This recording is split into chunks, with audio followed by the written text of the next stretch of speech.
Ladies and gentlemen, the Vice President and I are very pleased to welcome you to our press conference and will now report on the outcome of today's meeting of the Governing Council. Based on our regular economic and monetary analysis, we decided to keep the key ECB interest rates unchanged. We continue to expect them to remain at their present levels, at least through the end of 2019. And in any case, for as long as necessary to ensure the continued sustained convergence of inflation to levels that are below but close to 2% over the medium term.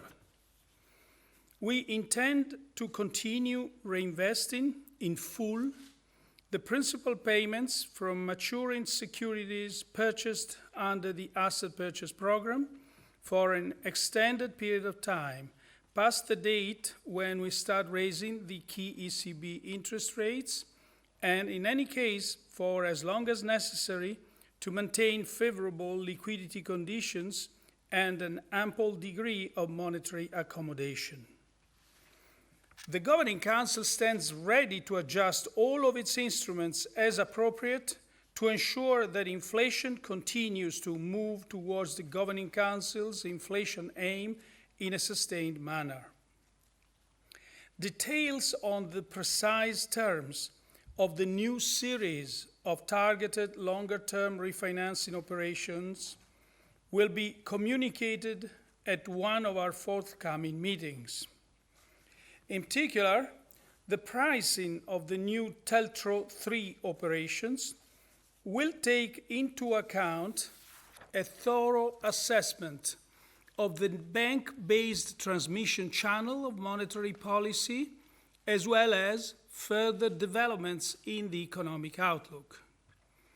In the context of our regular assessment, we will also consider whether the preservation of the favorable implications of negative interest rates for the economy requires the mitigation of their possible side effects, if any, on bank intermediation. The information that has become available since our last Governing Council meeting in early March confirms slower growth momentum extending into the current year. While there are signs that some of the idiosyncratic domestic factors dampening growth are fading, global headwinds continue to weigh on euro area growth developments. The persistence of uncertainties related to geopolitical factors, the threat of protectionism, and vulnerabilities in emerging markets are leaving marks on economic sentiment. At the same time,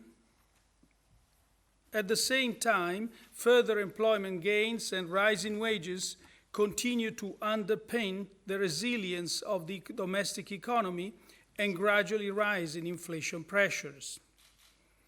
However, an ample degree of monetary accommodation remains necessary to safeguard favorable financing conditions and support the economic expansion, and thus to ensure that inflation remains on a sustained path towards levels that are below but close to 2% over the medium term.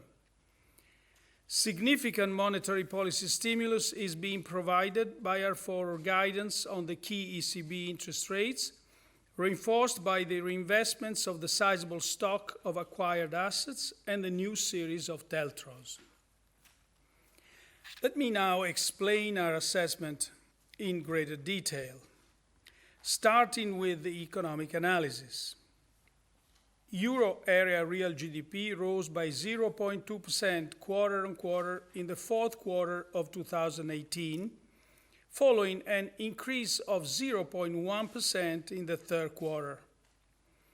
Incoming data continue to be weak, especially for the manufacturing sector, mainly on account of the slowdown in external demand, which has been compounded by some country and sector-specific factors. As the impact of these factors is turning out to be somewhat longer lasting, the slower growth momentum is expected to extend into the current year. Looking ahead, the effect of these adverse factors is expected to unwind.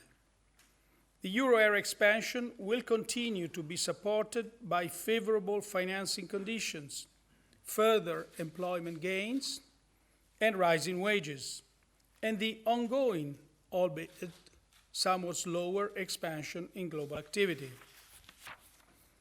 The risks surrounding the euro area growth outlook remain tilted to the downside on account of the persistence of uncertainties related to geopolitical factors, the threat of protectionism, and vulnerabilities in emerging markets.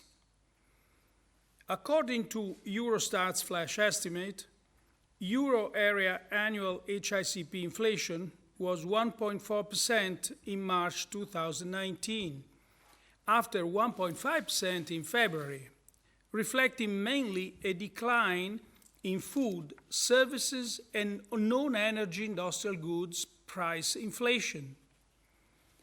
On the basis of current futures prices for oil, headline inflation is likely to decline over the coming months. Measures of underlying inflation remain generally muted, but labor cost pressures have strengthened and broadened amid high levels of capacity utilization and tightening labor markets.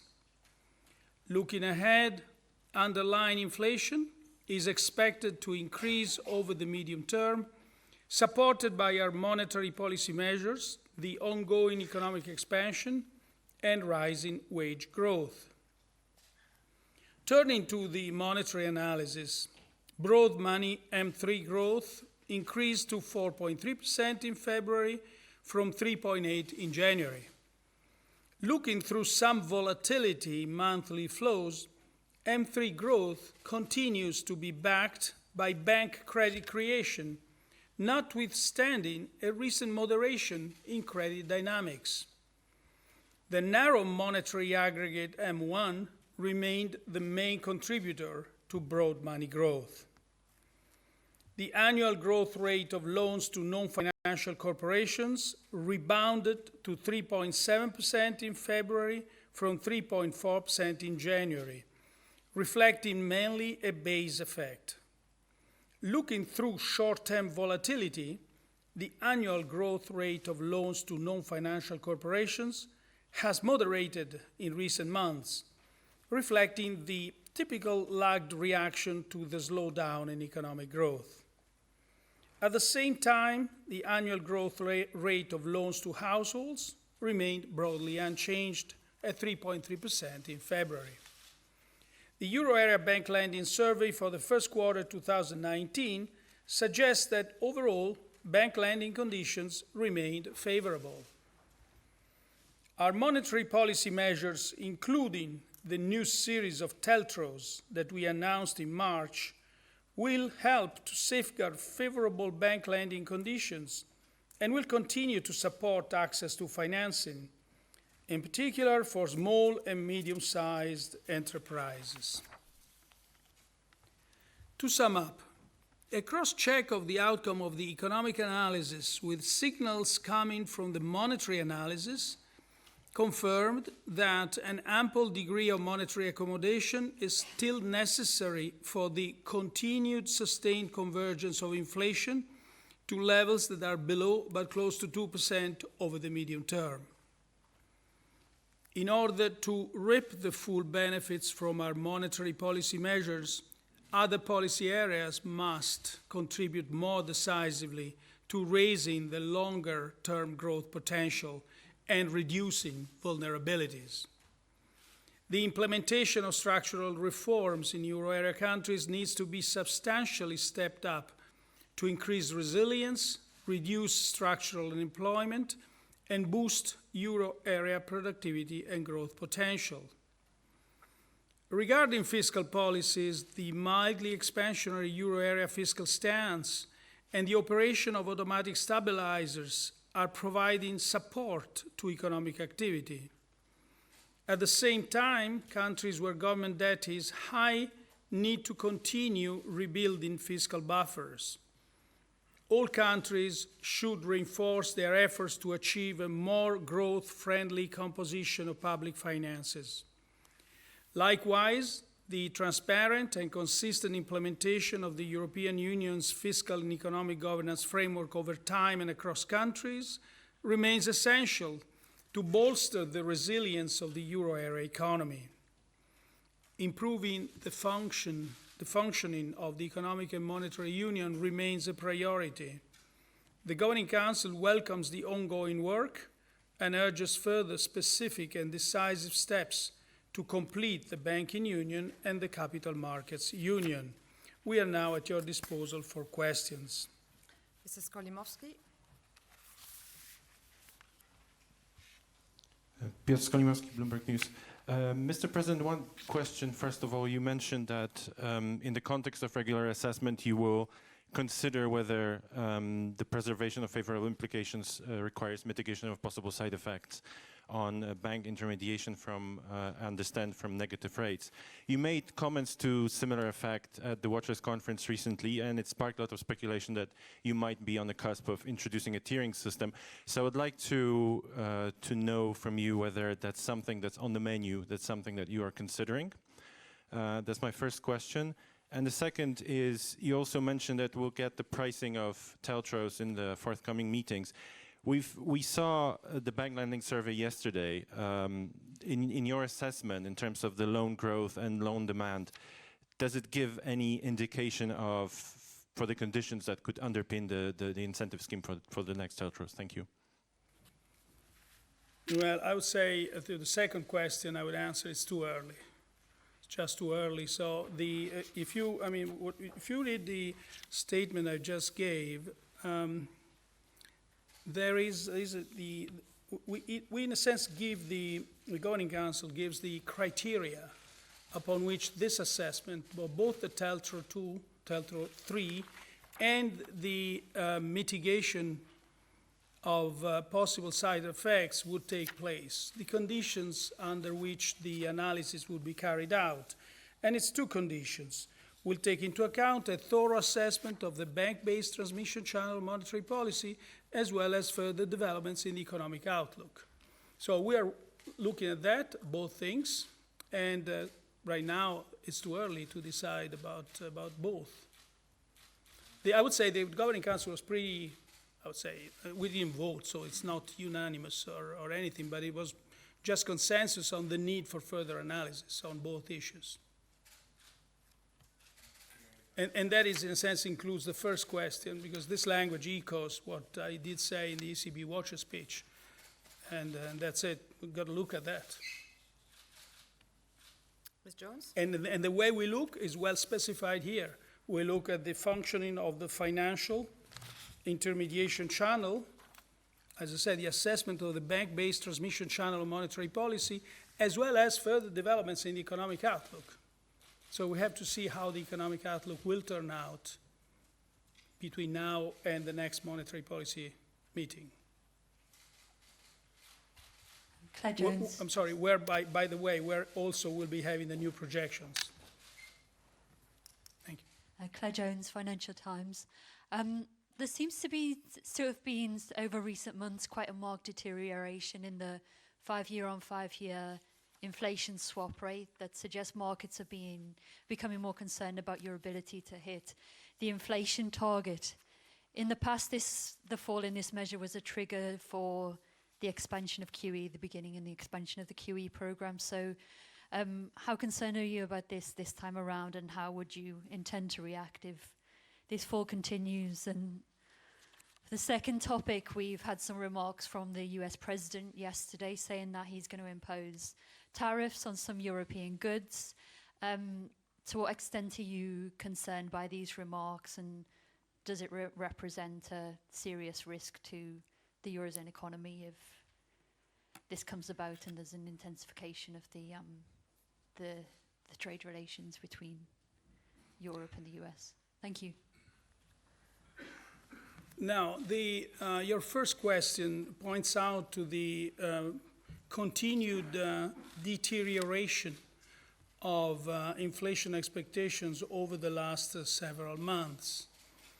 And we had quite a substantial analysis of why this is so. It's quite clear that the sliding of the five-year inflation expectations corresponds to a deterioration of the economic outlook.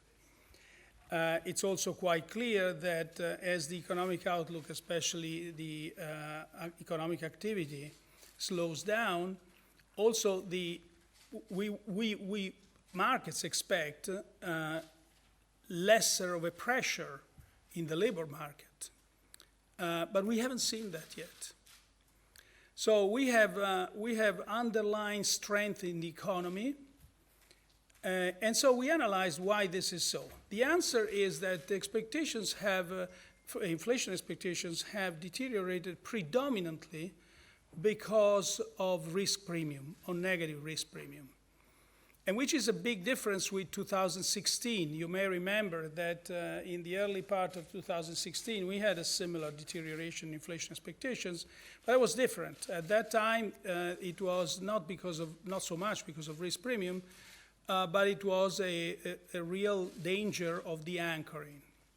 So this is good news in the sense that it says that expectations are responding to the economic outlook, but are not the anchoring. However, this increase in the negative risk premium might reflect either that market perception that either we don't have instruments, and I think we've shown that we have plenty of instruments.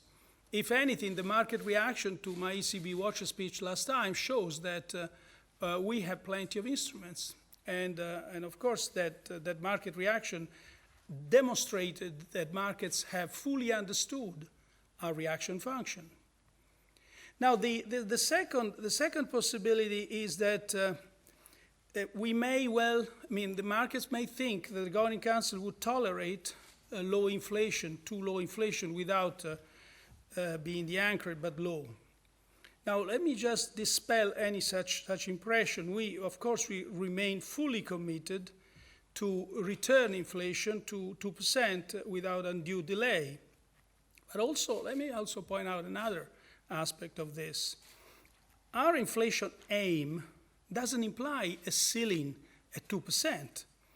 Inflation can deviate from our objective in both directions, so long as the path of inflation converges to our medium-term objective. Now, the second question is about this threat of tariffs from President Trump to the Europeans.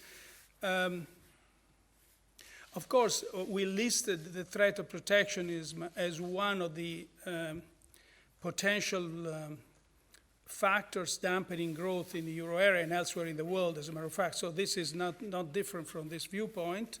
It would certainly, we have to see, first of all, what happens, because as you've seen in the past, between words and deeds, there is often a big gulf.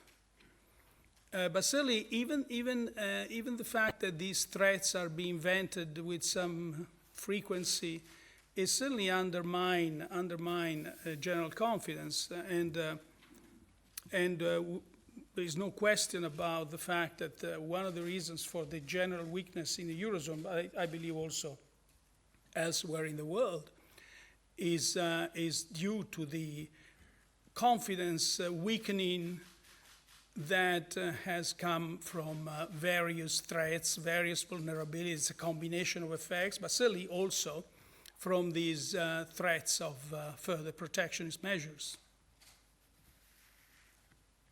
Mr. Sims? Hi, Tom Sims from Reuters. So am I correct to assume that and understand that you did discuss the precise terms of the TLTRO at today's meeting? The reason I ask is because the June meeting would come just days after you have a new chief economist on board, meaning much of the preparatory work would have to have been done by a predecessor. So do you see the Governing Council putting off any decision on TLTRO until Mr. Lane comes in? That would be in July, at the July meeting, I guess.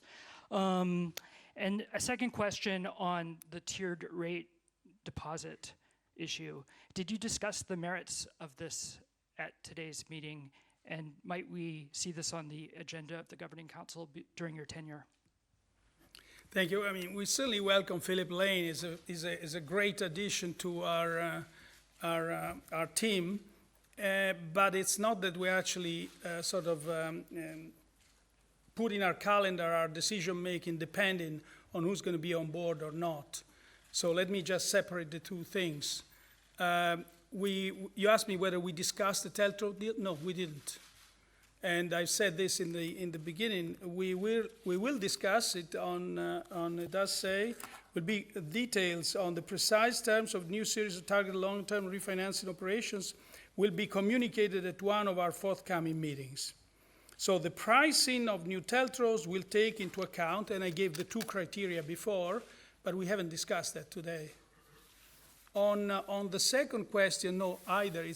We haven't discussed the merits or the cons of mitigating measures. I don't want to identify that with a specific word, and I never did. So it's we started a process where we will analyze all measures, and specifically the two that I mentioned in the introductory statement. This analysis is based on these two criteria, and that's it. We need further information. We need further information that will come to us between now and June, and in a sense, the projections that we'll have in June by the staff of the ECB will be an important part of this information set. Mr. Plickert? Having said that, Philip Lane is a fantastic addition to our team. Thank you. Mr. Draghi, another question from me on the issue of deposit rates. Perhaps you can comment on the claims or the numbers which have been given by the head of the German Banking Association. He claimed that the European banks are at a disadvantage of even 50 billion vis-a-vis the American banks. It's well known that the European banks, they pay around 7.5 billion on the negative deposit rate. And he claimed, and when looking to the US, you see they even get a positive rate for their deposits of about 40 billion. So he calculated like a 50 billion difference, and that's a big disadvantage. And this is a drag on the European banking system. What's your reply on this? Well, I take note of the fact. It's a fact, and by the way, so we asked ourselves, how much is overall profitability of banks being affected by the negative deposit rate? And we are actually in the process of carrying out this analysis. But if you compare profitability of our banks, I mean, Eurozone banks, by the way, we're talking about large aggregates to the point of being meaningless, because the way this negative deposit rate affects different banking institutions is very different. Banks are profoundly different between them, their business models. So, but in the aggregate, we see that profitability of Eurozone banks is by and large like the ones in Japan, higher than in the UK, where there is no negative rate, and of course lower than in the United States. So, and then of course, but I did say in my ECB Watcher speech that, so we look at this, we'll look as it says here. We'll also consider whether the preservation of the favorable implications of the negative rates, because we want these implications. The market reaction to my ECB Watcher speech basically made clear the markets understood our reaction function. And it says favorable implications of the economy requires the mitigation of their possible side effects, if any, on bank intermediation. So we'll look at that. Ms. Laird?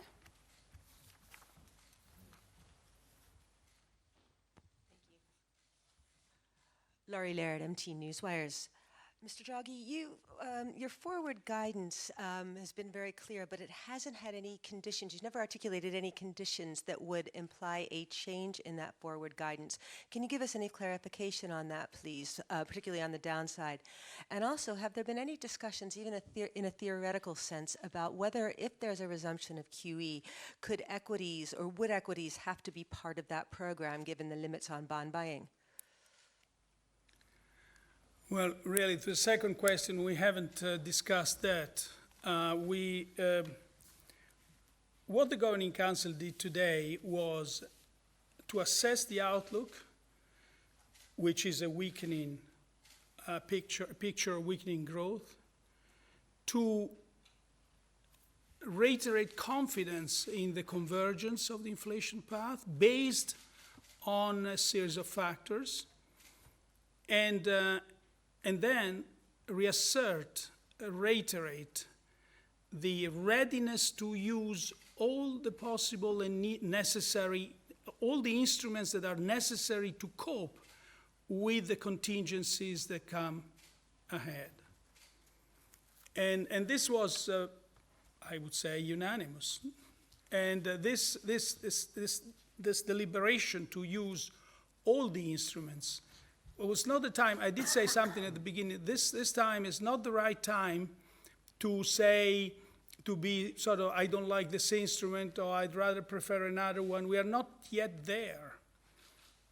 And once we will be approaching that point with the information coming from about the economy and inflation, we will be better positioned to see whether further action is needed beyond. By the way, let's not forget, that our forward guidance has indeed, in the past few months, automatically responded to the weakening economic conditions.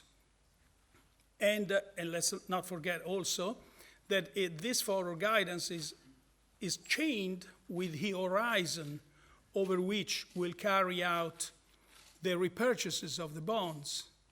As you see, it says, we intend to continue reinvesting in full the principal payments for maturing securities purchased under the asset purchase program for an extended period of time, past the date when we start raising the key ECB interest rates. So whenever the date when we raise ECB interest rates moves forward, so does the horizon over which we'll actually undertake the purchases. And in any case, for as long as necessary to maintain favorable liquidity conditions and an ample degree of monetary accommodation.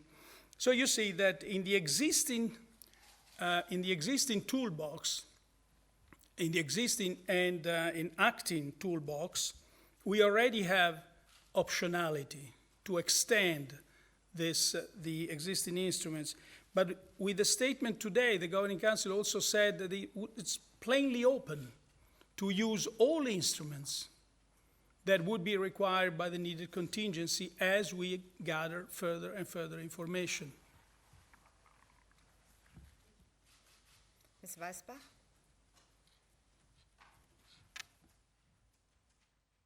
Annette Weisbach, CNBC.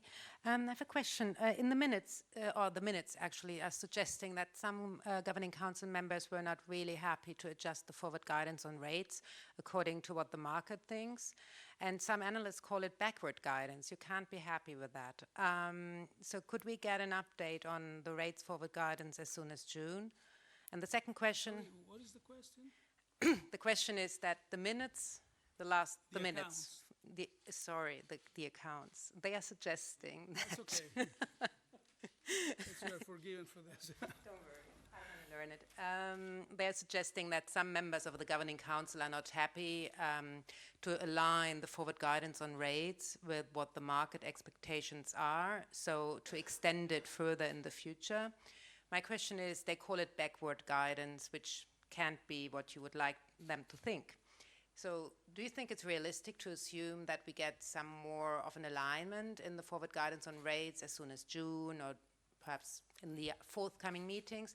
And the second question would be, how much do you, or how big is the risk of a recession for the Eurozone? Thank you.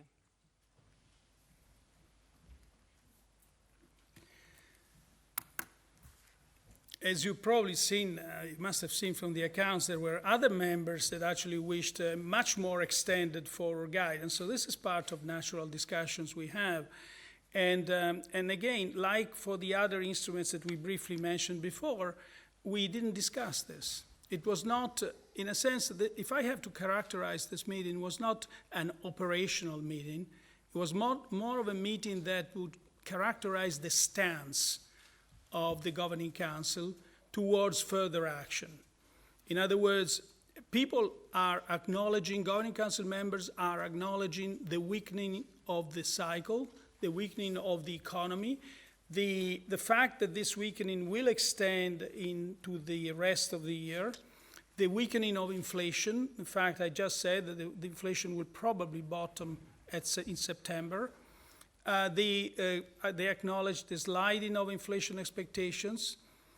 At the same time, they acknowledge also the underlying strength of the economy, the fact that some of these temporary factors are unwinding.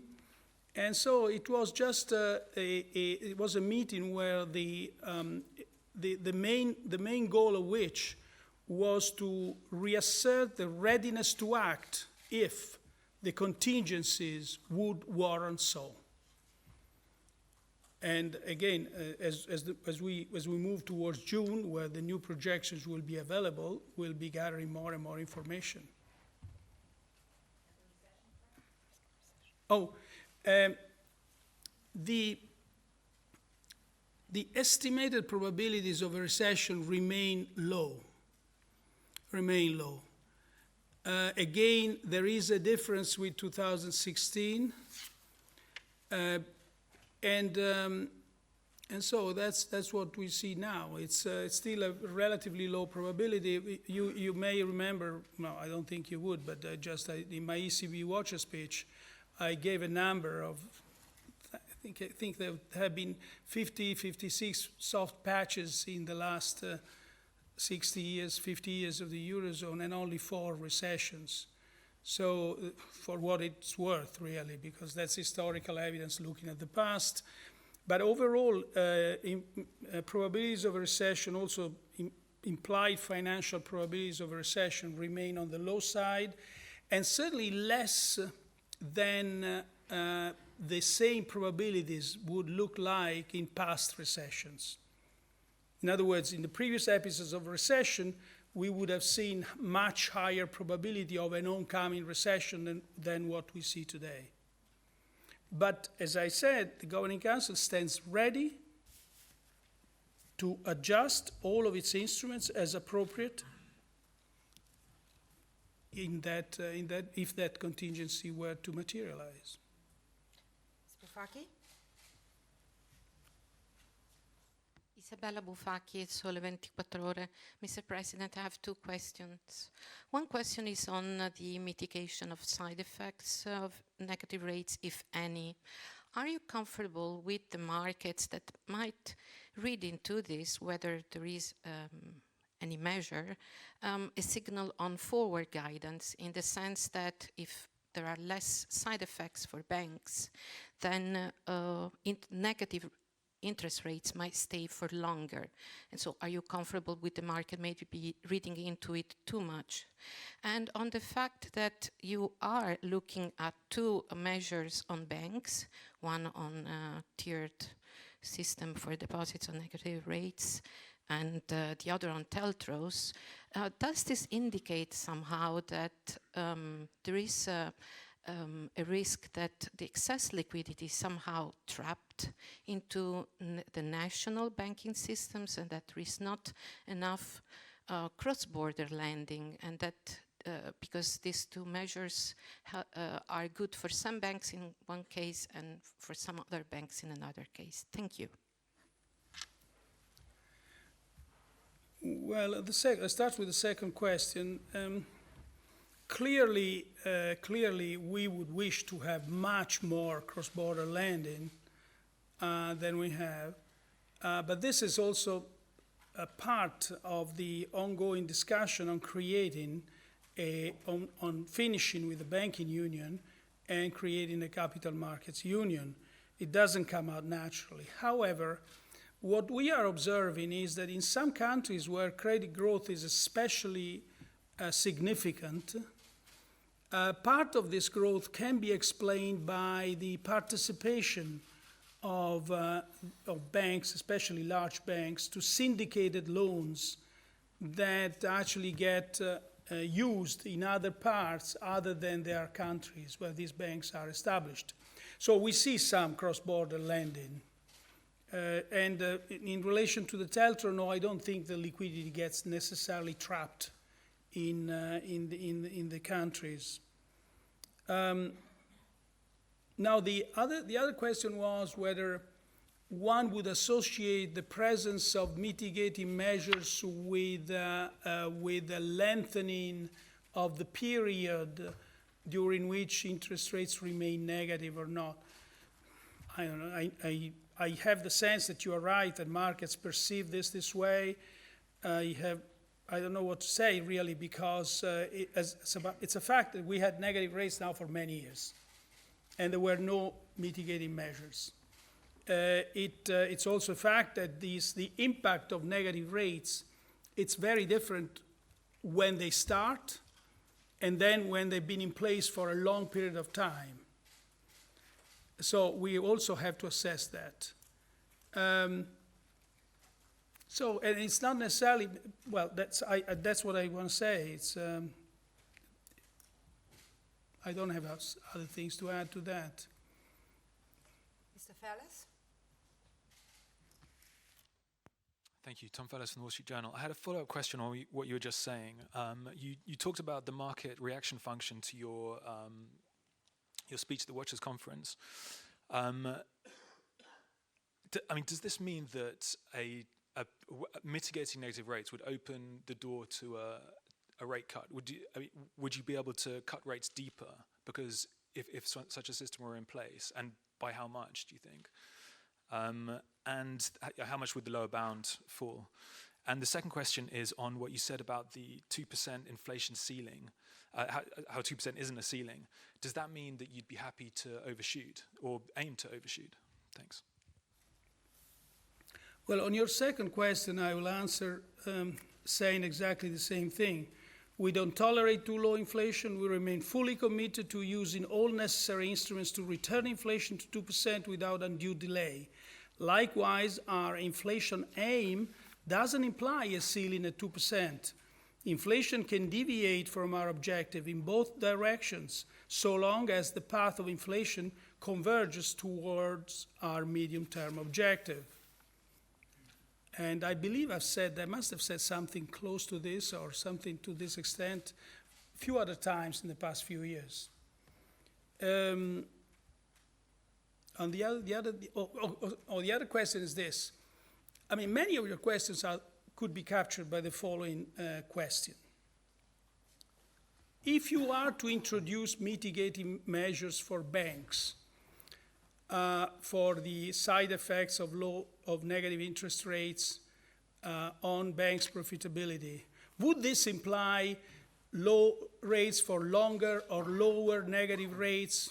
Well, we haven't discussed that. We haven't discussed the introduction of mitigating measures. We said that we want to analyze the side effects and possibly the mitigating measures. So we are not even discussing the first stage of this reasoning, not to mention what this would imply. Philippe Lacour?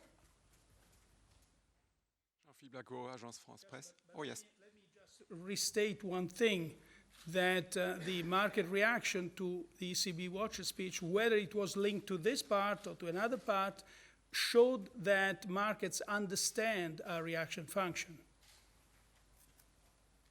Please. Mr. President, so Agence France Presse, Jean-Philippe Lacour. One question on the Brexit, if I may.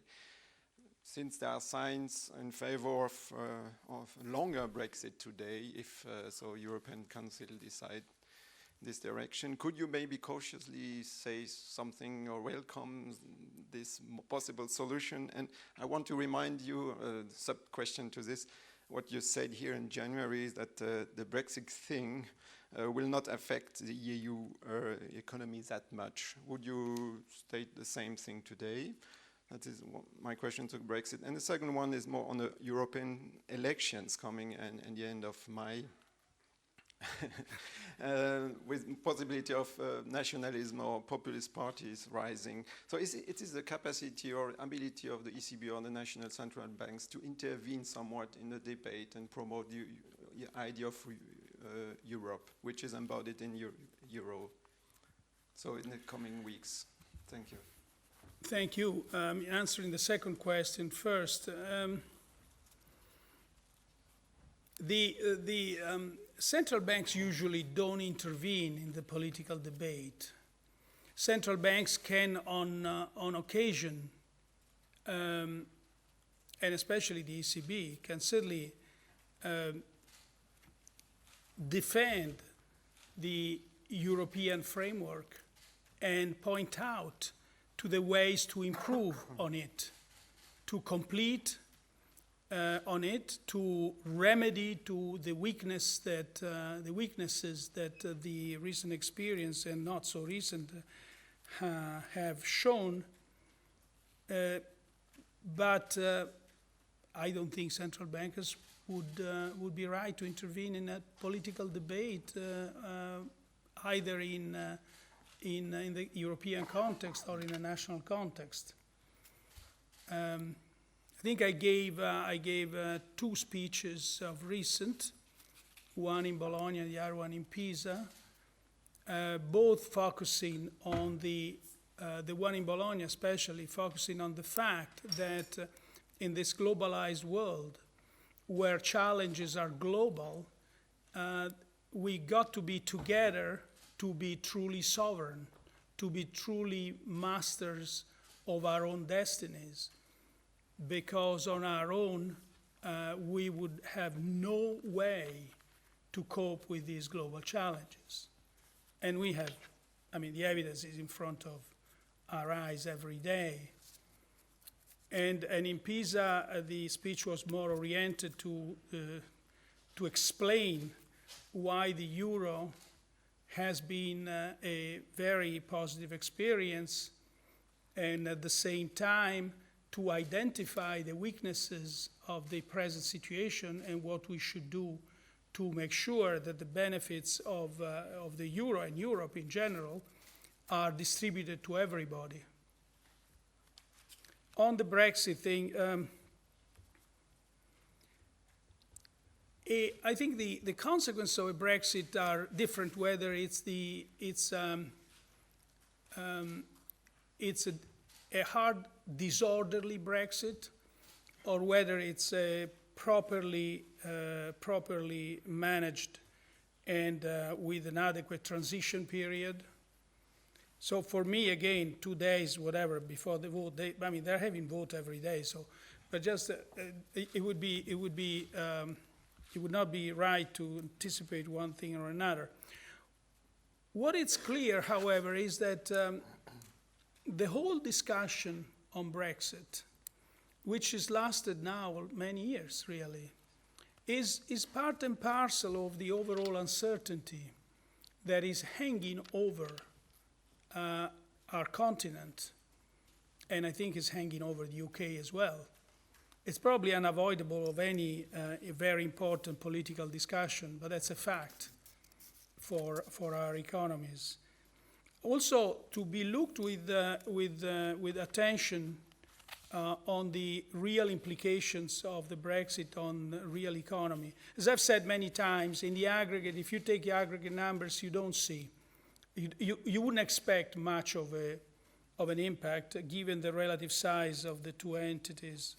But there are two important caveats to that. One is that certain countries are especially exposed to the UK economy, and of course they will have consequences, and the consequences may be serious.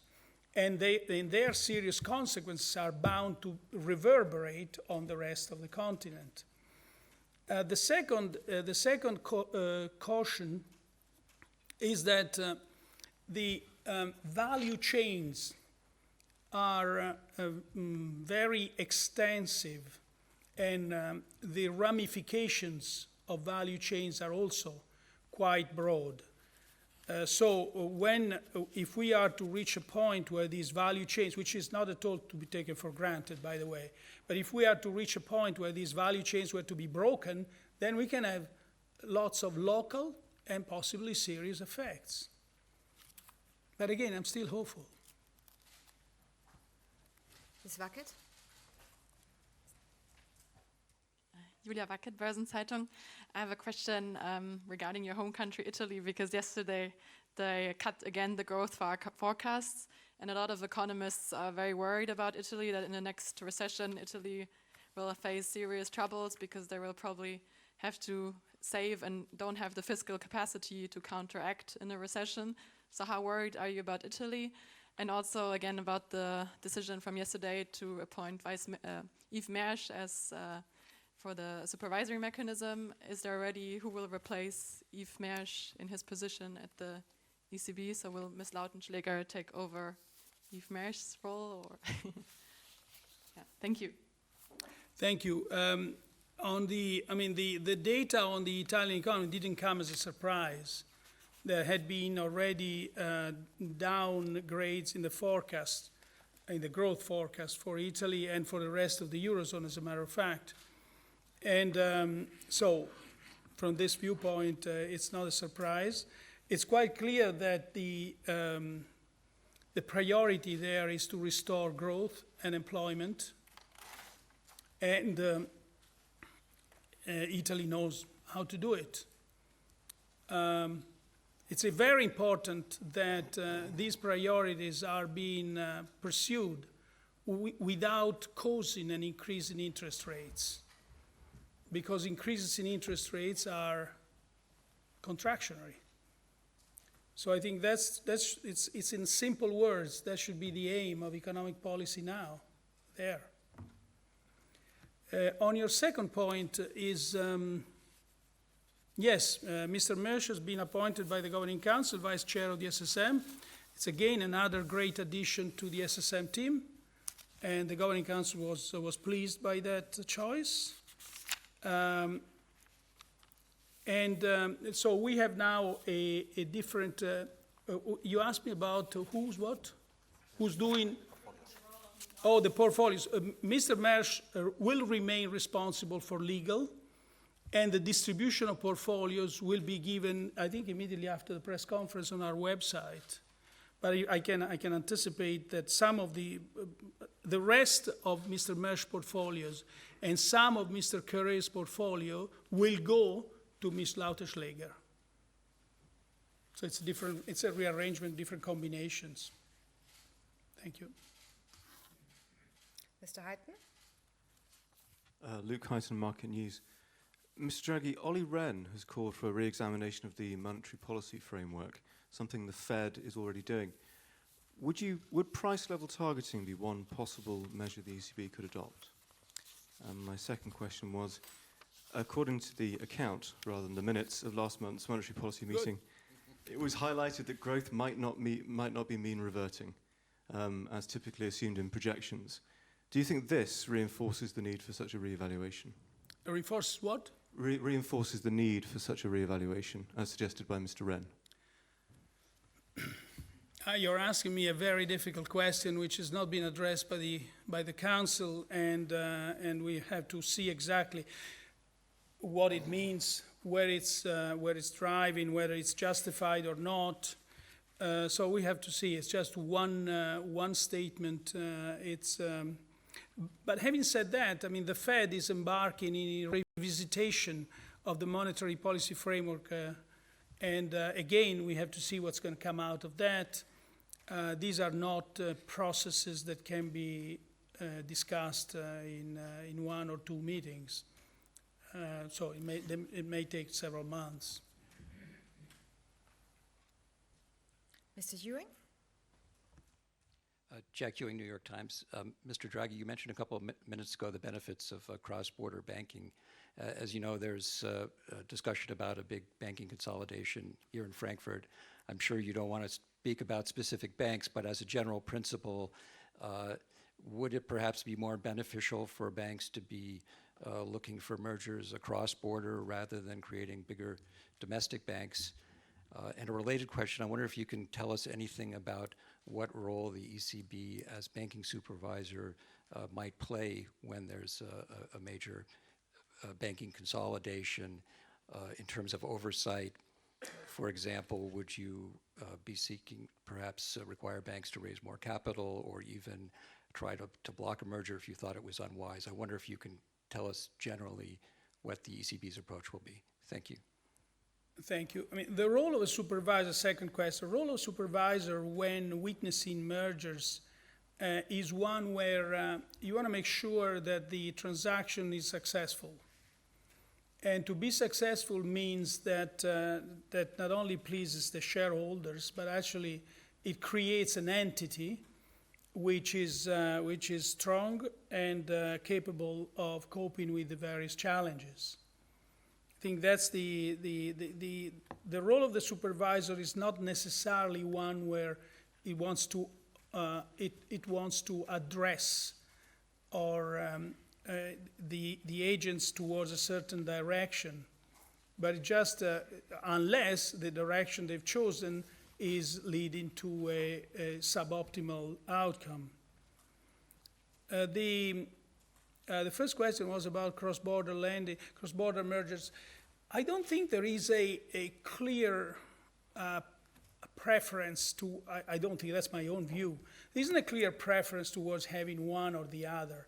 What is pretty clear, however, is that the banking system in Europe is overcrowded. The need for consolidation is very, very significant. And part of the structural weakness of the banking system in Europe is caused by this overcapacity in banking, which is not overcapacity in the sense that it's a little production of credit. It's overcapacity in terms of number of people, number of branches, costs. We're talking about countries where there are banks that have a cost-income ratio of over 80, 90%. And they even quarrel about negative deposit rates as being one of the causes of their lack of profitability. I think I'd rather think about this. I'd rather think about low level of digitalization. And I think there are a series of actions that improve the business model, rationalize the business model, that can be achieved, however, only through consolidation. So there is an issue about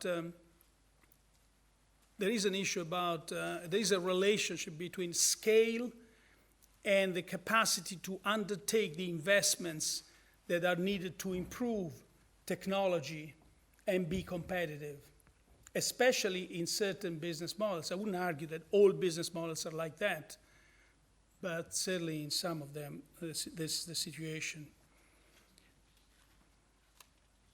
Mr. Smith?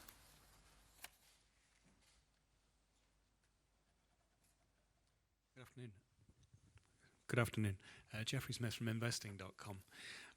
You talked about the toolbox that you've got, but you've had 10 years of LTROs, TLTROs, negative rates, quantitative easing. You're still not at 2%. You're still not even really close to it. If anything, your core inflation rate is still trending downwards slightly. What makes you think that the same toolkit will get you to 2% in the future? Aren't you going to need something that you haven't even yet dreamt up? Well, let me just say that it's not 10 years. First, it's several years we've been having this in place, and we've changed the instruments. And frankly, the outcome, the results of our monetary policy action is in front of our eyes. 10 more million jobs. You may remember how the situation was in 2015, 2014, 2012. So we had to cope with a series of crises really produced by the great and part of the great financial crisis. The improved conditions all across the board are a testimony that our action has been quite effective. The issue that you are mentioning is that we don't see inflation going to our objective as fast as we had expected. And there are reasons for that. And we mentioned what the reasons are, and we mentioned that the risks are tilted on the downside. Does it mean that we ought to raise interest rates in the meantime, since our rates so far have not produced any outcome? Of course, the answer is no. Our monetary policy has been quite effective. As a matter of fact, it's one of the reasons why we are confident that the inflation rate will converge to our objectives. If we didn't have that monetary policy, we would still be less confident. If we are to raise interest rates, we would become less confident of such an outcome. So the ECB has done a lot to that. The environment proved much more challenging than was expected, say, 3 years ago. In 2017, world growth was more buoyant. Exports, especially the external component, is what's weighing on growth now.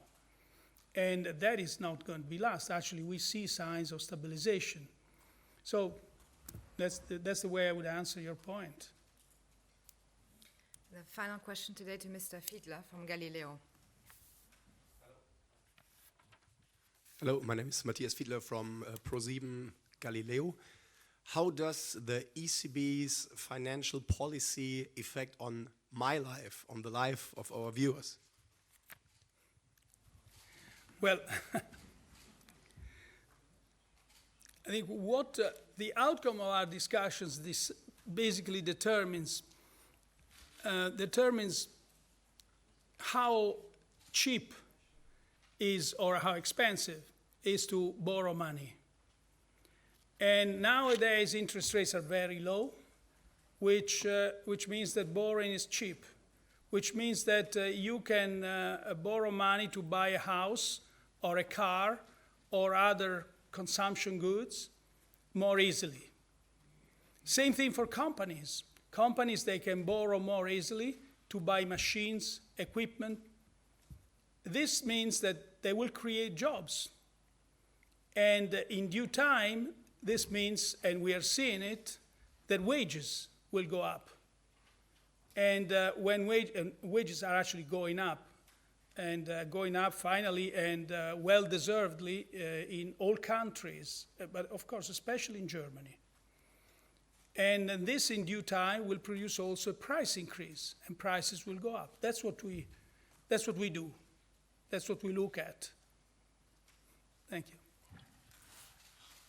Oh, before we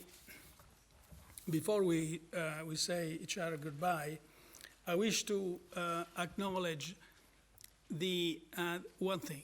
This was the last monetary policy meeting for Peter Pratt. Peter, usually what happens is that Peter comes in, and the day before he presents a vast, ample, and quite detailed explanation of the economic outlook, going from the rest of the world and then zeroing on Europe gradually. And then the day after, he presents his views on what sort of monetary policy action we should consider, undertake, analyze, or anything like that. Much of what I say in the press conferences and what I read in the introductory statement has been based on his work, on the work that he and his staff and the team and the rest of the ECB does with him. And so I would like to take this opportunity to express my deepest thanks to him. Thank you.